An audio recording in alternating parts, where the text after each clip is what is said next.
Senhoras e senhores, está virando moda agora pegar no pé do Alex Poatan. Pois é, tudo que podem usar para desfavorecer a vitória, o mérito de ter se tornado duplo campeão no UFC, estão usando ao seu favor.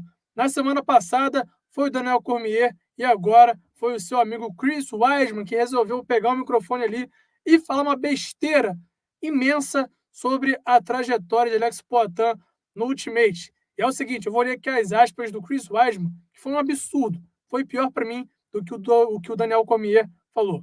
Presta atenção. Abre aspas. É difícil para mim apoiar totalmente o Poatan, porque vejo uma grande abertura com a luta livre e ele nunca lutou contra wrestlers. É quase como o Ben Askren entrando no UFC e conseguindo se tornar um campeão múltiplo sem usar as mãos. Esse cara, o Poatan, é quase o oposto. Eu quase diria que ele é tão ruim quanto Askren é na luta livre, quanto o Ben Askren é na trocação. Fecha aspas para o Chris Weidman. E para você ver as aspas na íntegra do ex-campeão peso médio, acesse superlutas.com.br, que lá você vai ver toda a fala dele sobre o Poatan. Mas é o seguinte, o VH, como é que o Chris Weidman tem a ousadia de comparar o Poatan com o Ben Askren, sendo que o Ben Askren nem chegou a disputar o título na categoria dos meio-médios quando foi contratado pelo UFC? Eu quero a sua opinião sobre essa perseguição. É perseguição que está tendo com Alex Poatan no UFC.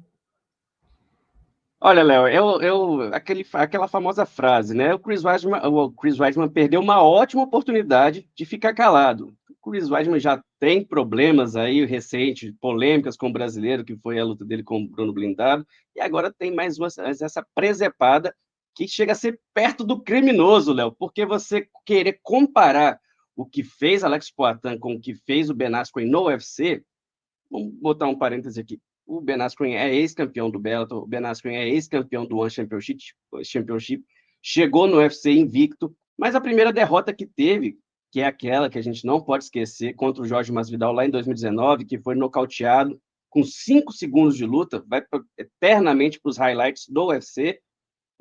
A gente não pode comparar isso. E depois, na sequência, o Askren enfrenta o Demian Maia, numa luta que aí sim era um confronto de estilos iguais, né? Que são atrás da luta agarrada.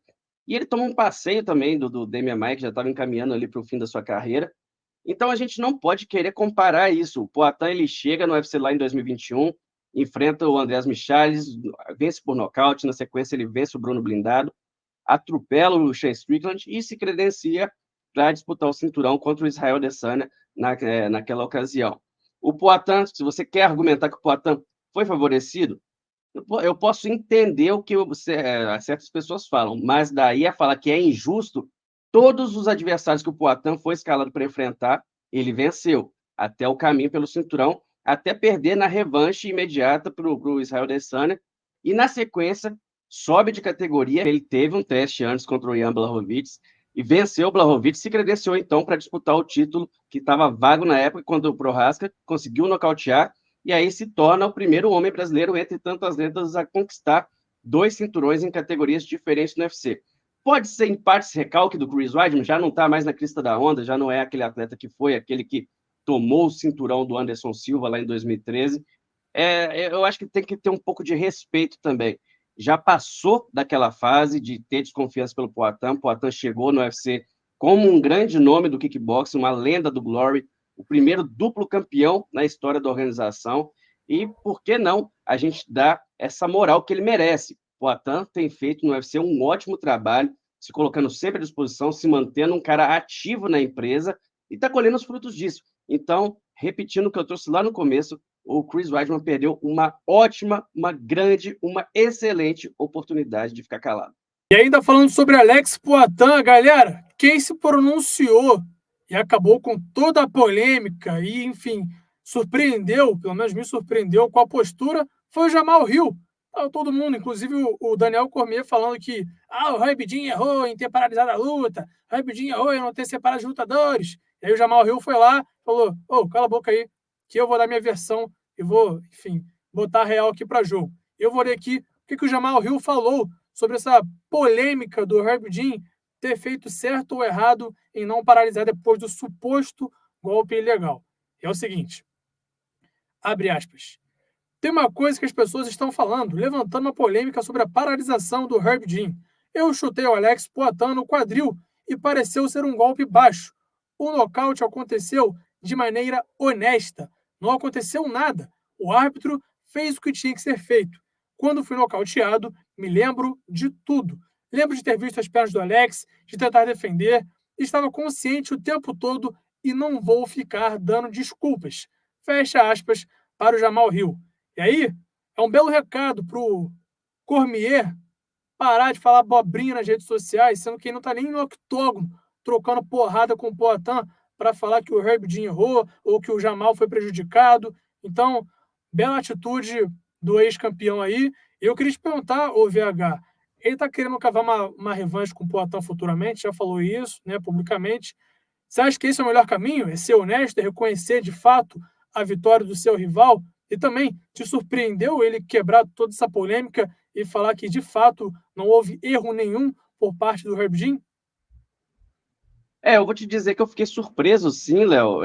A gente já viu muitos atletas serem derrotados e chorarem depois, chorarem, que eu falo de reclamar, entrei lesionado, sofri uma lesão é, 20 dias antes que me atrapalhou a treinar. Claro que pode ser até verdade em algumas situações, mas e o Jamal Hill adota uma postura diferente.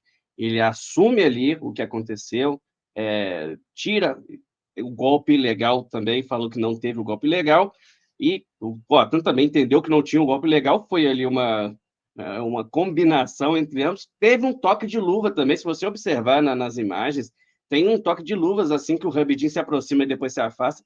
Os dois um ato comum, né? A gente vê muito ali, às vezes o pessoa dá um chute baixo, ali se cumprimentam depois, e na sequência o Poatan encontra o golpe, e vocês não podem esquecer também que se o Poatan conectou o famoso cruzado, o Rio também entrou com um golpe. Se tivesse entrado no Rio, estaríamos tendo essa discussão se o Rabidin atrapalhou o Poatan de alguma forma? Eu acredito que não.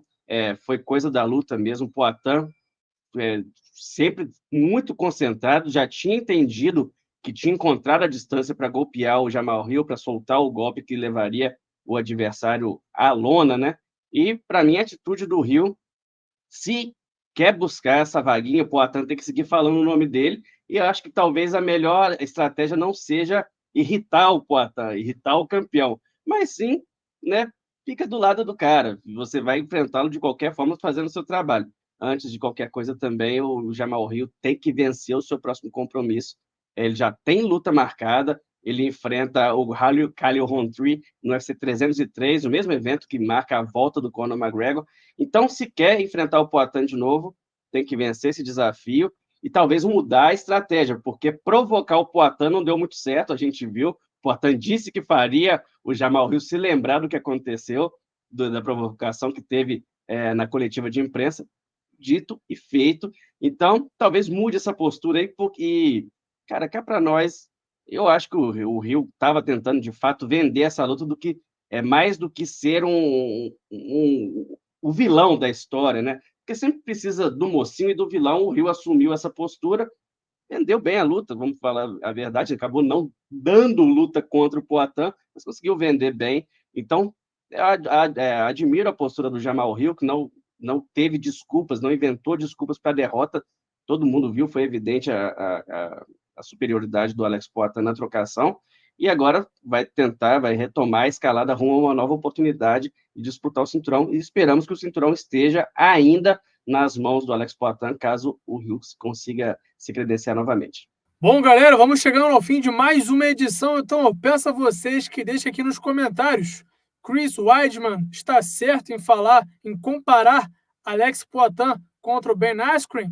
Ou, de fato, ele passou ali dos limites nas suas argumentações para tentar menosprezar a trajetória do brasileiro? E também me digam, Jamal Hill foi surpreendente na sua declaração? Vocês acham que ele fez o certo em assumir o papel ali, de ser sincero e falar que nada teve de interferência na decisão do Herb Dean? Quero saber a opinião de vocês. Então, deixem um like, se inscrevam no canal e eu te espero na próxima edição. Valeu!